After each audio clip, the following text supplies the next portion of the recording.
MTS Studio presents. Movie के start होते ही हमें एड वॉरेन और लॉरेन वॉरेन दिखाए जाते हैं, जो कि एक कॉन्फ्रेंस में लोगों को अपनी अबनॉर्मल और सुपर नेचुरल एक्सपीरियंस के बारे में बता रहे होते हैं। फिर नेक्स्ट सीन में दिखाया जाता है कि कैरोलिन पेरेन और रोजन पेरेन, जो कि अपने बच्चों के साथ एक घर में शिफ्ट हो रहे होते हैं। उनके सब बच्चे घर के अंदर चले जाते हैं, लेकिन उनका डॉग घर के अंदर नहीं जाना चाहता। वो काफी डरा हुआ होता है। इन लोगों की 5 बेटियां होती हैं, जिसमें एंड्रिया, नैन्सी, क्रिस्टाइन, सिंडी और अप्रैल होती है। अप्रैल को घर के पास एक बहुत बड़े ट्री के नीचे एक म्यूजिक टॉय मिलता है, जिसमें एक मिरर भी लगा होता है। बाकी लड़कियां घर के अंदर हाइड एंड क्लैप खेल रही होती हैं और अचानक उनसे लकड़ी का एक पाइन बोर्ड टूट जाता है और वो पाइन बोर्ड किसी डोर को छुपाने के लिए लगाया गया था। जब उनके फादर चेक करते हैं तो उसके पीछे उन्हें एक स्टोर रूम मिलता है। उस स्टोर रूम में काफी अंधेरा होता है और वहाँ पर उन्हें एक पियानो और काफी सारी पुरानी चीजें नजर आती हैं। उन लोगों का डॉग काफी परेशान होता है और मुसलसल भौंक रहा होता है। अगली सुबह कैरोलिन जब उठती है तब वो देखती है कि उसके पाँव पर जख्मों के निशान हैं और उनके घर की सारी घड़ियां 3:07 पर रुकी होती हैं और उनकी बेटी अप्रैल को उनका डॉग बाहर मरा हुआ मिलता है। इसके बाद अगला सीन हमें एड वॉरेन के घर पे गोस्ट म्यूजियम में दिखाया जाता है। वहाँ एड के साथ एक प्रेस रिपोर्टर भी होता है। वहाँ पर वॉरेन प्रेस रिपोर्टर को ये बता रहा होता है कि इस म्यूजियम में जितनी भी चीजें हैं वो सारी जिन्नात की भूतों की हैं या उन्हें जादू टोनों में इस्तेमाल किया गया है और ये गोस्ट महीने में एक मर्तबा यहाँ आके प्रेयर करते हैं। फिर एड उन्हें एक एनाबेल डॉल के बारे में बता रहे होते हैं। वो बताते हैं कि इस डॉल में एक बहुत बड़ी शैतानी ताकत जिसने इसे अपना सोर्स बनाया हुआ है। इसके बाद फिर हमें वो फार्म हाउस दिखाया जाता है, जहाँ पर जैसे ही 3:07 होते हैं घड़ी वहीं पर रुक जाती है और ठीक उसी वक्त बुरी चीजों का टाइम शुरू हो जाता है। फिर क्रिस्टीन जब अपने बेड पर सो रही होती है तब कोई जोर से उसका पाँव खींचता है और इसके साथ उसे बहुत गंदी स्मेल भी आती है। सिंडी को नींद में चलने की आदत होती है और वो नींद में चलते चलते एंड्रिया के रूम में चली जाती है और बहुत अजीब तरीके से अलमारी पर अपना सर मार रही होती है। अगले दिन सुबह को कैरोलिन की बॉडी पर एक और जख्म का निशान दिखाई देता है। रॉजर जब घर से बाहर जाता है तब वो देखता है कि ट्री के ऊपर एक कबूतर मर के नीचे गिरा है। ये देखकर वो काफी हैरान हो जाता है और जाहिर है ये बात उस चीज की तरफ इशारा कर रही थी कि वहाँ पे किसी शैतानी ताकत का कब्जा है। और घर पर अप्रैल और कैरोलिन अकेले होते हैं। तब अप्रैल किसी से बात कर रही होती है, लेकिन वहाँ पर कोई भी मौजूद नहीं होता। फिर अप्रैल कैरोलिन को हाइड एंड क्लैप खेलने का कहती है और कैरोलिन उसे ढूंढते हुए जब एंड्रिया के रूम में जाती है वहाँ पर अलमारी खुद ब खुद खुल जाती है। अलमारी में से हाथ को कोई बाहर निकालकर क्लैप करता है। ये देखकर कैरोलिन काफी शॉक तो हो जाती है, लेकिन वो इस बात पर ज्यादा ध्यान नहीं देती। इसके बाद फिर क्रिस्टीन का सोते हुए कोई पाँव खींचता है और इस बार पहले से ज्यादा जोर से कोई उसका पाँव खींच देता है और वो काफी डर जाती है। फिर वो नोटिस करती है कि दरवाजे के पीछे कोई खड़ा हुआ है जो उसे कह रहा है कि वो उसे और उसकी पूरी फैमिली को खत्म कर देगा। उसके साथ नैन्सी भी वहाँ पर होती है, लेकिन उसे कुछ भी नजर नहीं आता, लेकिन काफी बुरी स्मेल आ रही होती है। फिर सुबह क्रिस्टीन ये सब कुछ रॉजर और अपनी पूरी फैमिली को भी बताती है। कैरोलिन को दिखाया जाता है और अब उसकी बॉडी पर कई जगह पर जख्मों के निशान होते हैं। तभी उसे बच्चों के खेलने की आवाजें आती हैं। तब वो उन्हें चेक करती है, लेकिन सब बच्चे अपने रूम्स में सोए होते हैं। फिर अचानक से वहाँ पर एक अजीब चीज होना शुरू हो जाती है। घर के सारे फोटो फ्रेम्स खुद ब खुद नीचे गिर जाते हैं और सबके सब टूट जाते हैं। इसके साथ ही कैरोलिन को एक लड़की की आवाज आती है। वो उसकी आवाज को फॉलो करती है। जब वो बेसमेंट के पास पहुंचती है तब खुद ब खुद बेसमेंट का डोर ओपन हो जाता है। कैरोलिन बेसमेंट में जाकर जब वहाँ से भागने की कोशिश करती है तब उसके डोर खुद ब खुद बंद हो जाते हैं। कैरोलिन सीढ़ियों से नीचे गिर जाती है। तभी उसकी तरफ कोई एक बॉल फेंकता है। कैरोलिन फिर से भागने की कोशिश करती है, लेकिन अब वहाँ पर काफी अंधेरा हो जाता है। फिर कैरोलिन माचिस की तीली जलाकर वहाँ देखती है तब पीछे से कोई लड़की उसे डरा रही होती है और साथ साथ क्लैप कर रही होती है। कैरोलिन वहीं फंस जाती है और सिंडी एंड्रिया के रूम में पहुंचकर फिर से अलमारी पर अपना सर पटक रही होती है। एंड्रिया ये देखकर सिंडी को अपने साथ सुला लेती है। तभी अचानक से उस अलमारी का डोर खुद ब खुद ओपन हो जाता है। एंड्रिया उस अलमारी को खोलकर चेक करती है तब उस अलमारी के ऊपर एक औरत का गोश्त बैठा होता है जो उस पर अटैक कर देता है। फौरन रोजर वहाँ पर पहुँच जाता है। तब वो सुनता है कि हर तरफ से किसी के चीखने चिल्लाने की आवाजें आ रही हैं। सबसे पहले वो बेसमेंट का दरवाजा खोलता है और कैरोलिन को वहाँ से निकालता है। वो दोनों बेसमेंट से बाहर आके ऊपर जाते हैं और अपने सब बच्चों को एक जगह इकट्ठा कर लेते हैं। अब वो काफी डर चुके होते हैं। फिर नेक्स्ट सीन में एक यूनिवर्सिटी दिखाई जाती है जहाँ पर एड वॉरेन सुपर नेचुरल चीजों के बारे में लेक्चर दे रहे होते हैं और उन्हीं ऑडियंस में कैरोलिन भी सुन रही होती है। लेक्चर की खत्म होते ही कैरोलिन एड वॉरेन और लॉरेन वॉरेन के पास जाती है और उन्हें रिक्वेस्ट करती है कि वो उनके घर पर आए, जिस पर एड और लॉरेन उनके घर चले जाते हैं। तब कैरोलिन और रोजर उन्हें सारा माजरा बताते हैं कि हालात दिन ब दिन बिगड़ते जा रहे हैं। वो बताते हैं घर में गंदी स्मेल आती है, रात में 3 दफा दरवाजा नॉक होता है और सुबह होकर बंद हो जाता है, और जो भी बर्ड उनके घर पे आकर बैठता है सुबह उनके गार्डन में मरा हुआ मिलता है। घर की सारी घड़ियां 3:07 पर रुक जाती है। उनके जवाब में एड उन्हें बताता है कि ये सब कुछ वहाँ पर शैतान होने की तरफ इशारा कर रहे हैं। इसके बाद वो लोग बेसमेंट में जाते हैं और वहाँ पर जाकर लॉरेन समझ जाती है कि यहाँ पर कुछ अच्छा नहीं हो और उसी जगह पर काफी बुरे हालात हो चुके होते हैं। एड उस घर में होने वाले सारे इंसिडेंट्स का कैरोलिन से पूछते हैं और उन सब बातों को रिकॉर्ड कर लेते हैं। दूसरी तरफ लॉरेन अप्रैल से उसकी एक फ्रेंड के बारे में पूछ रही होती है, जिस पर अप्रैल उसे वो म्यूजिक टॉय दे देती है। जब लॉरेन उस म्यूजिक को प्ले करती है तब वो देखती है कि उसके मिरर में एक छोटे बच्चे की सोल है और वो उसी बच्ची रोरे की होती है, जिसके बारे में अभी वो अप्रैल से पूछ चुकी होती है। वो लोग फिर उस दरख्त की तरफ जाते हैं जहाँ पर उन्हें ये म्यूजिक टॉय मिला था। तभी लॉरेन वहाँ पर उस गोस्ट को देखती है जो इस फैमिली को परेशान कर रहा था। फिर लॉरेन कैरोलिन और रोजर को ये बताती है कि इस घर में एक बहुत बड़े शैतान का कब्जा है और जब वो यहाँ पर आई थी तभी उसने उनको देख लिया था और ये एक काले शैतान की रूह है जो बड़ी ताकतवर है। वो उन्हें बताती है कि उसने कैरोलिन, रोजर और उनके बच्चों के पीछे भी इसके साई को देखा था। उस गोस्ट की परछाई उनके साथ है और वो ही उन्हें परेशान कर रही है और यहाँ तक वो उनके पीछे लग गई हैं कि अगर वो ये घर छोड़कर यहाँ से चले भी जाएं तब भी वो इनका पीछा नहीं छोड़ेगी। तब एड उन्हें बताती है कि उन्हें यहाँ पर एग्जॉर्सिज्म करना है, जिसके लिए उन्हें चर्च से इजाजत लेनी पड़ेगी, जिसके लिए पहले तो उन लोगों ने चर्च वालों को सबूत देना है, तभी वो लोग इन्हें अलाउ करेंगे। लॉरेन उन्हें बताती है कि यहाँ पर बहुत सारे असेब हैं और सबसे बुरा एक साया है जिसके दिल में शदीद नफरत भरी हुई है। और रात को एड जब उस रिकॉर्डर को प्ले करता है तब उसे सिर्फ अपनी आवाज आती है, उसमें कैरोलिन और रोजर की कोई रिकॉर्डिंग प्ले नहीं होती।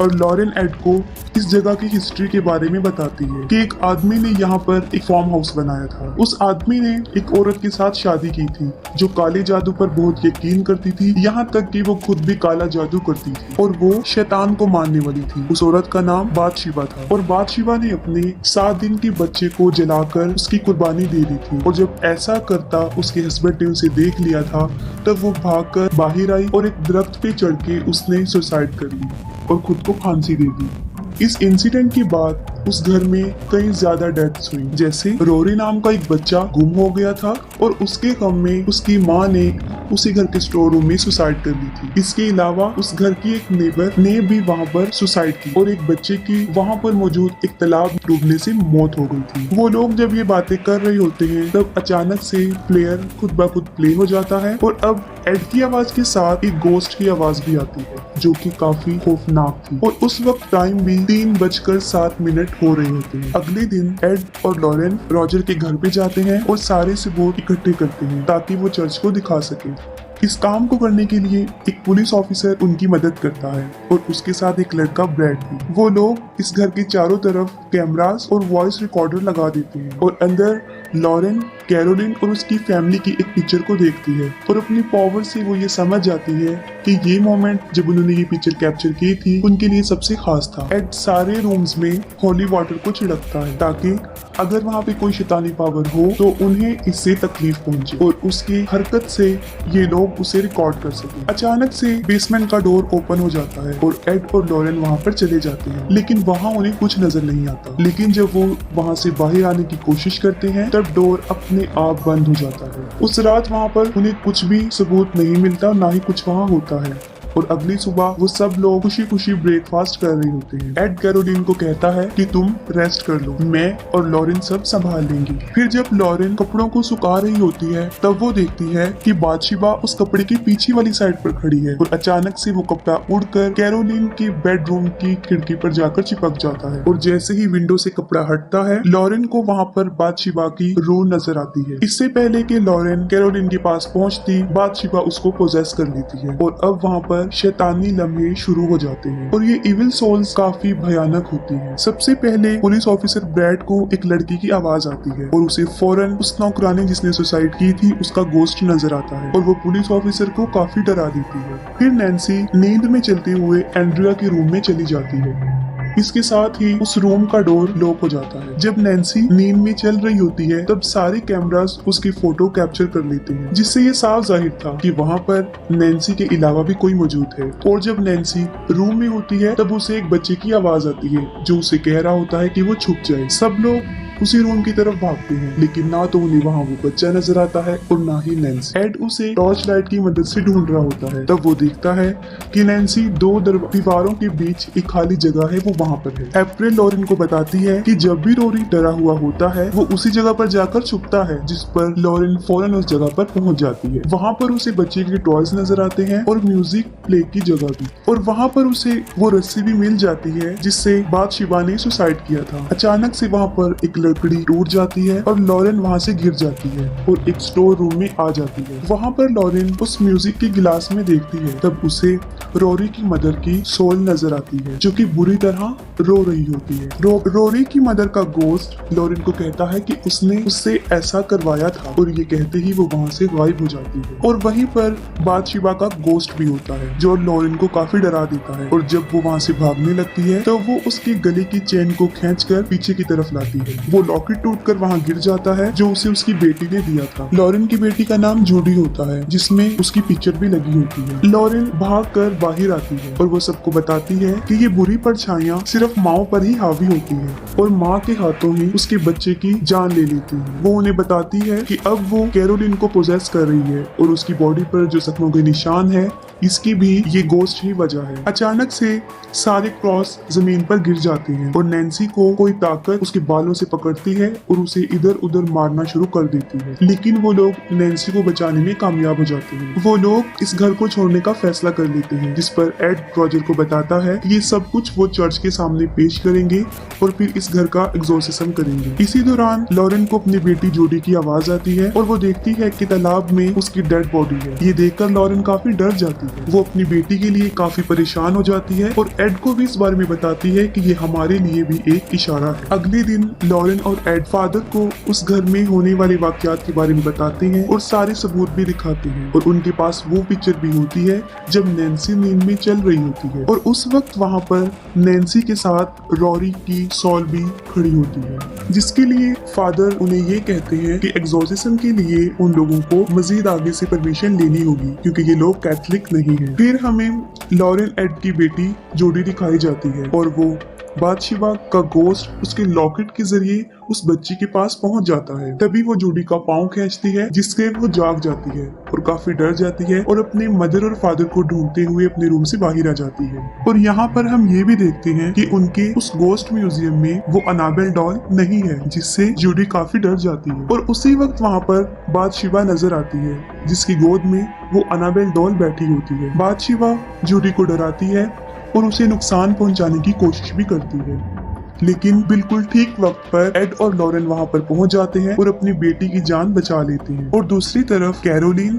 अप्रैल और क्रिस्टाइन को अपने साथ कहीं पर लेकर जा रही होती है, और जैसे इस बात का रोजर को पता चलता है वो फौरन एड को इन्फॉर्म करता है। लॉरेन उसे बताती है कि वो अपने बच्चों को लेकर उस घर में जा रही है क्योंकि ये सारी शैतानी ताकतें माओ पर अपना असर जमा कर उनसे अपने बच्चे की डेथ करवाती है। और ये सब लोग दोबारा उस घर में चले जाते हैं। जैसे ही ये लोग वहाँ पर पहुँचते हैं तब कैरोलिन क्रिस्टाइन को मारने वाली होती है, लेकिन वो लोग क्रिस्टाइन को बचा लेते हैं और उसे कार में बिठा देते हैं। अप्रैल इस इंसिडेंट को देखकर काफी डर जाती है और किसी जगह पर जाकर छुप जाती है। और जब वो लोग कैरोलिन को घर से बाहर निकालने की कोशिश करते हैं तब वो गोस्ट उसको नुकसान पहुंचाने की कोशिश करता है और कैरोलिन को बाहर जाने नहीं देती। और लॉरेन फौरन समझ जाती है कि अगर कैरोलिन बाहर चली गई तो वो गोस्ट इसको जान से मार देगा, और वो शैतान कैरोलिन को खींचकर फिर से स्टोर रूम में ले जाता है। वो लोग स्टोर रूम में जाकर कैरोलिन को कंट्रोल करने की कोशिश करते हैं, लेकिन ये शैतान काफी पावरफुल होता है और उसकी हालत काफी खराब कर चुका होता है, जिससे उसे कंट्रोल में करना कोई आसान बात नहीं थी।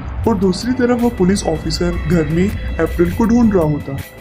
कैरोलिन किसी के भी कंट्रोल में नहीं आती और वो एक एक करके सब पर अटैक कर देती है। वो लोग कैरोलिन को एक चेयर से बांध देते हैं और उसकी हालत देखकर एड ये डिसीजन लेता है कि वो फौरन इस जगह का एग्जॉर्सिज्म करेंगे। जैसे ही एड एग्जॉर्सिज्म स्टार्ट करता है, ये शैतान यानी बादशिबा कंट्रोल से बाहर हो जाता है और वहाँ पर शैतानी ताकतें और पावरफुल हो जाती हैं।